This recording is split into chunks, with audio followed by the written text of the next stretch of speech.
Like many people who are new to tarot card reading, I was immediately daunted by the task of learning the meanings of all the cards. I chose to start with the Rider-Waite-Smith deck because of the well-known symbolism on the cards, which makes it perfect for learning the art of tarot reading. It is simply one of the most commonly referenced decks, so if you have a question about any of the meanings of the cards, there's a wealth of information regarding this deck that's freely available online. It makes learning the Rider-Waite-Smith deck much easier. It's a great place to start. Still, there are 78 cards to learn and memorize, and that can seem like a daunting task at first. It seems like a lot of work. But I have a system that makes it really easy and intuitive. Before I start, though, I want to give a shout out to eclectictarot.com. I use their site frequently as a reference point, as well as the Rider-Waite booklet and Tarotpedia.com. From these sources and others, I created my meanings for the 56 cards of the Minor Arcana. With this, you can get a really good handle on the cards within an hour or so. So for those of you who are more visual learners, prefer video and audio to books and websites, I made this for you. And I think you will find that my system and concepts make it really easy. So let's get started. First off, we divide the cards into two sets, the Major and Minor Arcana. The Major Arcana consists of 22 cards. In the Rider-Waite-Smith deck, 1 is the Magician, 2 is the High Priestess, 3 is the Empress, 4 is the Emperor, and so on. Why is this important? Because each of those cards relate to the cards of the Minor Arcana. So the Hierophant relates to the 5s, the Lovers to the 6s, the Chariots to the 7s, 8 is Strength, 9 is the Hermit, and 10 is the Wheel of Fortune. So right there, when doing a tarot reading, you will already have 2 pieces of information to draw upon for any number card that comes up. You'll have 2 different ways of interpreting it, based upon the card itself, and also upon the card of the Major Arcana to which it relates. For this reason, we're going to cover the first 10 cards of the Major Arcana and look at them in light of how they influence the interpretation of the Minor Arcana. I'm also going to discuss the significance of the numbers themselves. That way, if you choose to use a deck in the future that doesn't have all the pictures drawn on them for the Minor Arcana, you'll still know what to do. And after I'm done with the Minor Arcana, that'll leave us with only 12 other Major Arcana cards remaining to learn. And I actually have a pretty cool system for those too. I think that when we get into them, you'll be really surprised how they relate to each other. Now, each card may represent one or more of 4 things. It may represent a person, who will often be identified by occupation or role, as suggested by the suit's traditional representation of a particular class of people within traditional medieval life. The second thing it may represent is an external concept, which reflects the world that surrounds the querent, or their perception of the world. The third is an internal concept, something of a feeling, emotion, belief, or idea within a person. And the fourth is an activity or action. So let's look at the 4 different suits and see what they mean. The swords. Historically, the nobility was represented by the swords, which were very expensive items in those times, indicating control and power over others. They were wielded by powerful men, those of influence, those whose words alone could change the world as we know it. So when indicating a person, the swords may refer to someone of high birth, leadership, or power. As an external factor, swords represent an implement of power and change. Swords may indicate a situation which is changing, perhaps violently, be it physically or emotionally, around the querent. Internally, they may refer to sharp logic, painful lessons, a school of hard knocks, mental thoughts or ideas of a revolutionary nature, big plans, your evil plans, dreaming big, big ideas. In terms of activities and actions, the swords may suggest the historical intellectual pursuits that were deemed a luxury of the wealthy, such as debate, creativity, and the sciences, higher education. The wands.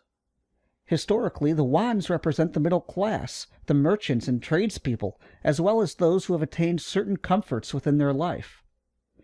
Note that in every image the wands are sprouting leaves, new growth, echoing the growing affluence of this class of people in history, those who are upwardly mobile. The wands and swords, while both being capable of being used as a weapon, are of a different quality. Whereas swords serve a single purpose, the walking stick or staff or wand serves multiple purposes. It can support tired legs on a journey. It can be used to defend yourself. And in the case of a wand, it can be used for magic or just for pointing at stuff. It's a multi-purpose tool for those who are not rich enough to own a dozen different sticks for different purposes, but have the leisure and ability, nevertheless, to make use of such devices for their own enjoyment or protection. The rising middle class. As an external factor, wands suggest struggle and hardship, endurance. However, this doesn't necessarily indicate a struggle. Surely a long walk or a journey, staff in hand, need not be a hardship. It can be a luxury. These struggles are not fights against enemies or oppressors, but are much more likely to be internal struggles or challenges that we take on for ourselves, for our own benefit. As an internal factor, wands suggest enthusiasm, grand ideas, passion, desires, restlessness. As staffs or bats, they may suggest combativeness, hot tempers, challenges, minor struggles, athleticism, or competitiveness with others.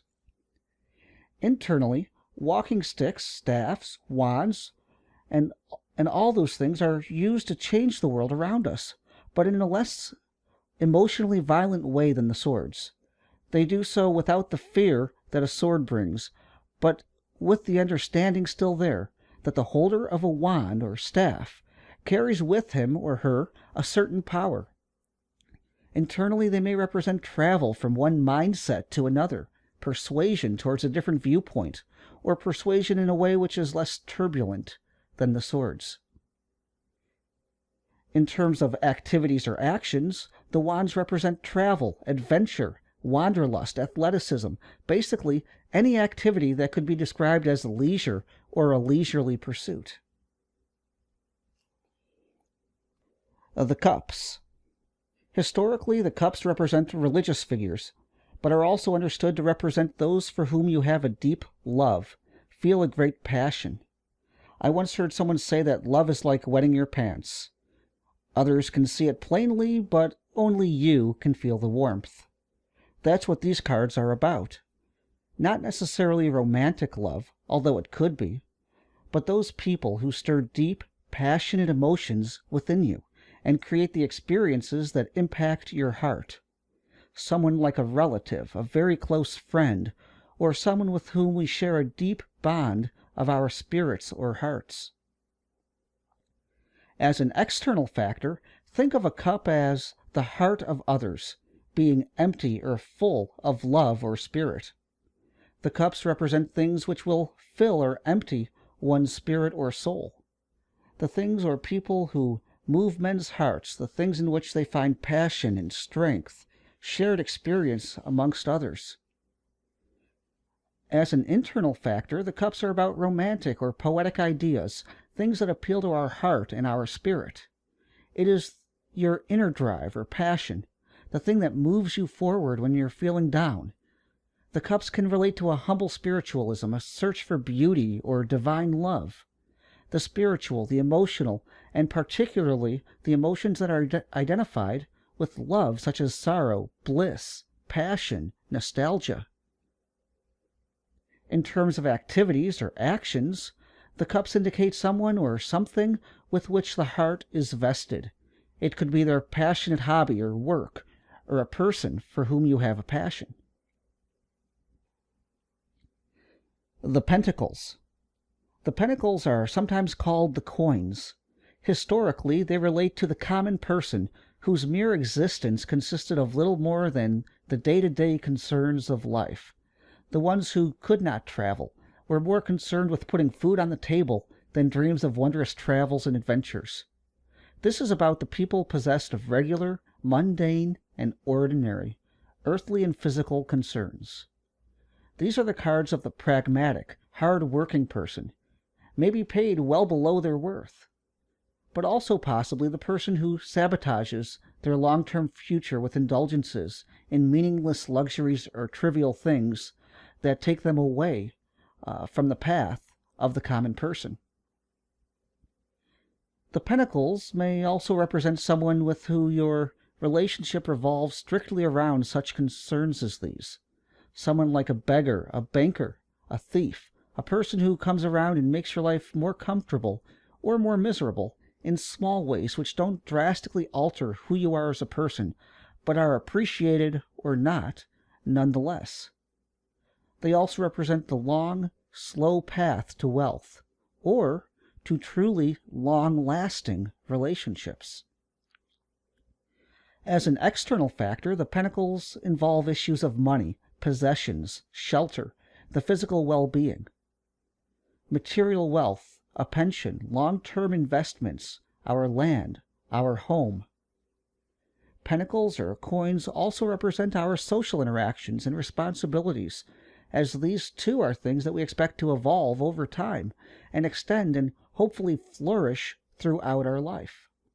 They may indicate wealth, poverty, physical possessions, attainment of friendships, social groups, slow, steady growth or development. As an internal factor, the Pentacles involve issues of generosity, greed, sharing.